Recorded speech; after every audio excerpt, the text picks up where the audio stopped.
recording here with Jake Whiston, whose short film "Your Heart Is Mine" just played. And I have to say, just a beautiful, beautiful, amazing original film. Interestingly, there were times when I was watching it, and my partner, she shares a desk with me, and she kept going, "What is that?" And she was drawn just by the sound of your film. She was drawn to come watch it with me.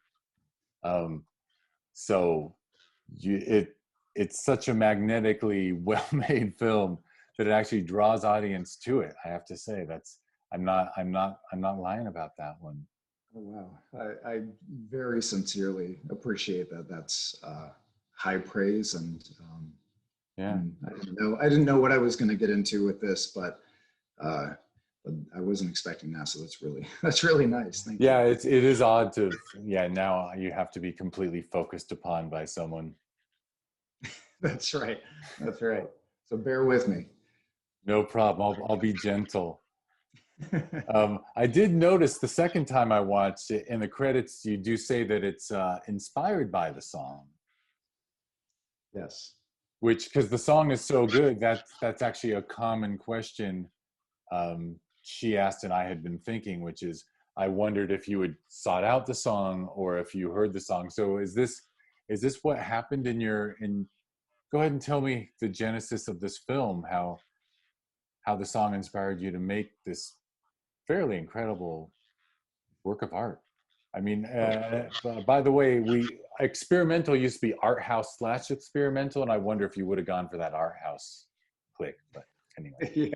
Yeah, maybe. Again, I really appreciate that. Yeah, the genesis of the film really did come out of the song and then took kind of its own course, which completely surprised me in many, many ways during pre-production and production and even in post-production. But it started because the musician who wrote the song, his name is Jared Hinton, he actually approached me to maybe make some kind of video work for a song on his album that he was going to be putting out within the year.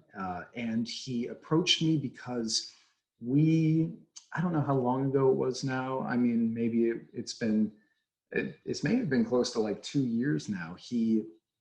We somehow got connected and started going back and forth a little bit over email because he saw another video that I made, which is this hybrid short film music video for actually my music. And the title of that is called All Legs. And it's again kind of meant to be a music video, but more of a short film in the sense that it's like, it takes like 3.5 minutes or something before the music even comes in. And the whole thing was shot in this very, very strange style of stop motion photography. And he saw that, and I guess he just kept that in his mind.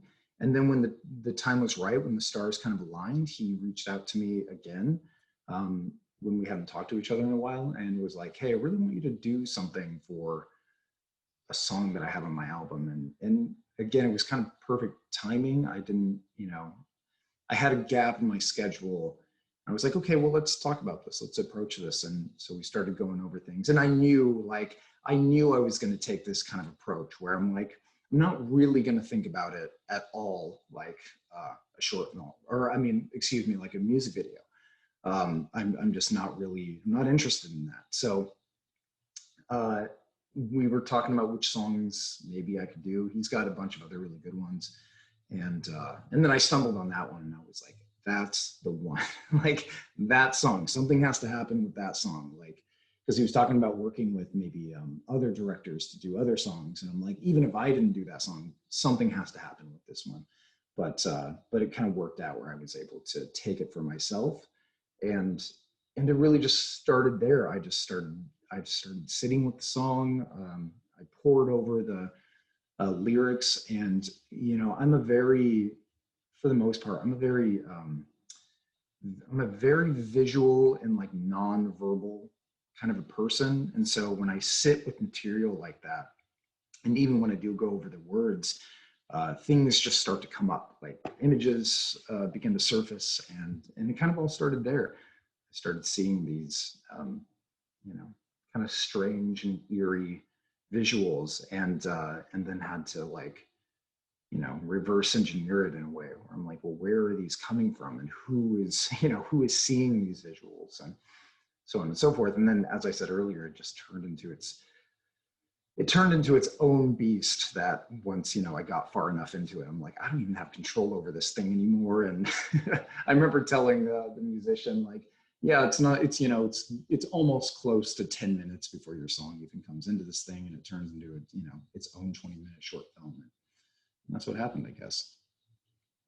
And so the whispering of your heart is, I mean, I'm not surprised to hear that you're a musician as well, Yeah, because it's so auditory. I think your visuals are incredible, and I think one of my notes is that you use these simple images to create these overwhelming. Uh, the images are simple, but the emotions and the mood is very strong. And sure. Yeah. but you use sound, and you use the whispering of the title to really just take over the audience emotional state, I would think. Yeah, sure. Yeah, that's I you know, appreciate that kind of observation, because there was so much that went into the sound, and I you know, was also the sound designer on it, and that was just it ended up being such an undertaking, because I realized just how important the sound is going to be to it. So so I had to be very, very careful with it. And yeah, the whispering of the title, that's again one of those things that just kind of came out intuitively. For some reason, I couldn't get it out of my head once I understood kind of who this mysterious character is. Um, that you know, mostly see in flashback. Uh, I kept hearing her chanting that like in my ear, basically. So I was like, all right, that's gotta happen. This is going to be a central thing, and it is very much like that. I thought of it like this whispering chant that's just very rhythmic and stays underneath the you know, almost the entire opening sequence, which is, you know, maybe 2 minutes long or something like that. Yeah, and it sets it up as a bit of a tone poem, I would say, early on. Yeah, yeah, that's a really good way of putting it. That's actually like the perfect way of putting it, and I hadn't exactly thought about it that way. But right, that's what it was. I'm just kind of like setting the feeling of it, and it has to happen in this kind of disjointed and, you know, somewhat nonlinear way, and in a very psychological way. So so yeah, that, you know, that also kind of happened on its own. It's always so strange talking about this, and this film in particular, because sometimes I feel like I'm talking about a thing that in some parts of it, it's like I almost didn't make. I just had to like follow it. You know, it was like telling me what needed to happen. So that opening is certainly a good example of that.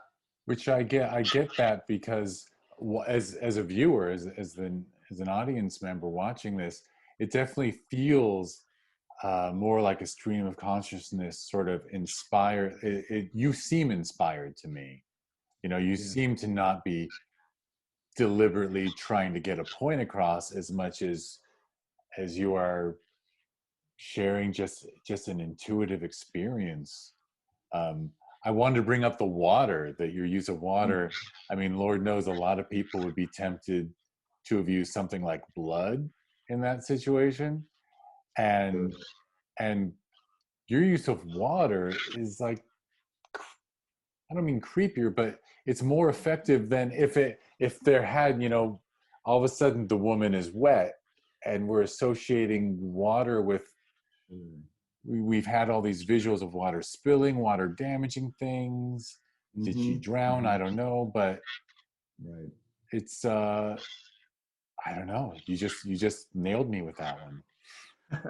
Well, again, thank you. I appreciate that. Yeah, that is an interesting point, especially when you talk about the contrast between possibly making another choice, like I could have used blood, and particularly because the film, like, it almost sets itself up like it's going to be a horror film, um, which is another thing that just kind of happened on its own. And I guess, you know, some of that came out of the song. The climax of the song has this, you know, very strange kind of string like section that's climactic and feels cinematic, but feels like it could be in a horror film or something like that. And so yeah, that is an interesting way of putting it. And right, thinking about water in this way where it's yeah, like right, like it's kind of creepy in the context Yeah, of the it has film. it has like a threatening presence, right? Yeah. That's a great way of putting it. But yet, like, yeah, water is this life-giving substance to us. I mean, we all know the damage that it can do as well, of course. So that's playing into it. But right, it's got this more. Um, I don't know the word I'm looking for exactly, but maybe it has an insidious feel to it versus the idea of blood. With blood, there's such an immediate reaction to it. You know, if blood is pooling on the floor, it's, oh my God, what happened? And if it gets on you, it's so like, you know, there's again an immediate knee-jerk reaction to it. But water has this kind of different thing happening. You'll let water kind of come over you, or you'll let water spill out a little bit more than you would with some other like foreign substance. And so then by the time you're doing something about it, it's already, um, you know, it's already spread further than it should. Again, especially in the context of what water might mean in this film. For sure. Well, I wanted to bring up your cast because besides having directed and written some inspiring visuals, you get some really interesting performances. Um, so I don't know if you want to share how you went about casting and directing these performances. I it made me wonder if the guy, your lead, I'll call him your lead, Yes. uh, like I thought, well, he's got to be an actor. He's not in the band. But I did actually imagine, like, how would you be able to explain to him how to react um, in that situation to his father? And you know, Right. it's his reactions are so also just they set a tone and a mood that's just really unusual. Yeah, sure. So, oh my goodness, I could probably talk for the entire rest of the interview about the cast and just how wonderful they were and how inspiring they were. So the lead actor, his name is Jude Brewer. He was, you know, he came on the earliest because when I started putting this thing together, he and I were already talking about doing something together. So this is like the first major thing that we started doing together. He and I met on, you know, the set of I guess, kind of the set of a failed film that never really came together, where I was slated to be the cinematographer, and he was one of the lead actors. We met there, kept in touch, and this came together again, where I'm like, hey, I'm going to do this thing, so let's do something, and let's have you be the lead actor. So he and I worked through it for quite a while, and then he also you know, jumped on as producer. So he had a big part in how a lot of stuff was shaped, and he and I were careful about working through his character and figuring out what was going on with his character, especially because his character, you know, doesn't have a lot of lines, and there's obviously a lot of interior machinery going on with that character, and so being able to convey that in the right way is quite difficult.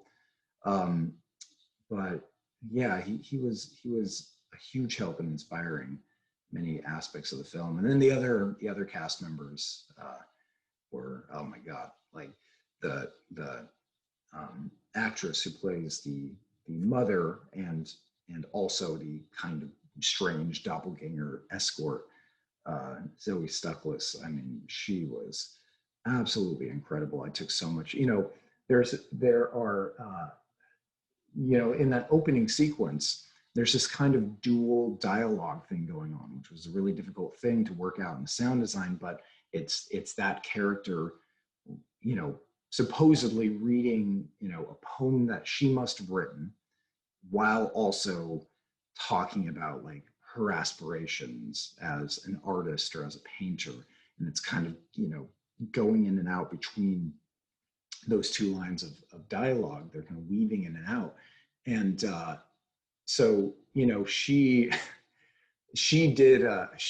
is so solely responsible for how good some of that came out, because she was reading a poem that was already written, but the other bit of dialogue, the like aspirations, that was improvised. And it was, it was a prompted and directed improvisation. So I was kind of telling her where to go with it. But oh my goodness, she just gave me so much material that I remember I was standing outside the door that she was recording in. And I think I was just like pacing in this way where I was just so inspired by it. I was just like, oh my goodness, she's doing so well.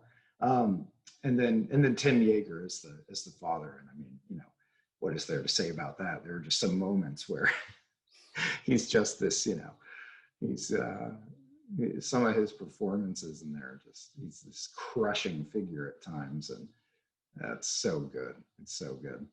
It was so great to watch on set. It really is. He really is incredibly memorable, and yeah, he's the power of just a performance from someone who really has the tools. Well, before we run, I imagine you have some collaborators that I should have let you bring up or mention. Is there anyone that pops to mind, or for the film? Although also I should say, by the way, you can let the band know, I actually did Shazam the song while watching, because I was like, I wonder if this is original song or if this is like a music video. So I actually used Shazam and that's right. And his people. Yeah, that's fantastic. Yeah. Yeah, I mean, it was a really small crew. So, going over, I mean, that's basically it for the actors, and they were incredible. And then the musician Jared Hinton, who goes under the moniker of People, I think, for his band. I mean, he's the kind of the sole songwriter, performer of that kind of stuff. And then the engineer and producer of the song, his name is Jesse Moffat, and he did a lot of the composition for that song. So he's a really incredible talent. And then just the rest of the crew, my sound guy Michael Gibson, and our boom operators and whatnot, everybody. It was just, I'm sure you get to hear this all the time, where it's such a being on a film set, even if it's the smallest thing ever, there's an energy that's just in the air, and everybody's there to do their best and accomplish a goal. And I mean, what more could you ask for? Well, you would ask for a film that I hope you're as proud of it as I am impressed, because I sincerely appreciate that, and I can't tell you how pleased I am to be a part of this festival. And when I received the acceptance, I was just like, oh, that's so wonderful. This was one of these fests that I had an eye on, where I'm like, I feel like this would be a perfect home for a film like this, for Your Heart Is Mine. So, like I said, I couldn't be more pleased about it. That's a wonderful. Hey, well, let's end on a wonderful compliment to the festival. No, I appreciate that, Jake. I really do. And it was a pleasure to talk to you. Hopefully I'll get to see more work from you moving forward.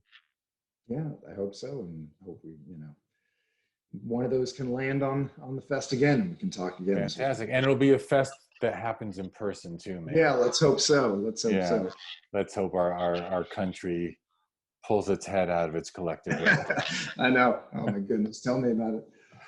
All right. Well, I wish I could. I actually have to talk to people from India now. So, All right, there you go. so you were bookended by Ireland and India. So countries I to love start it. with I. I love it. Well, thank you so much. And All right, man. I'll hit stop.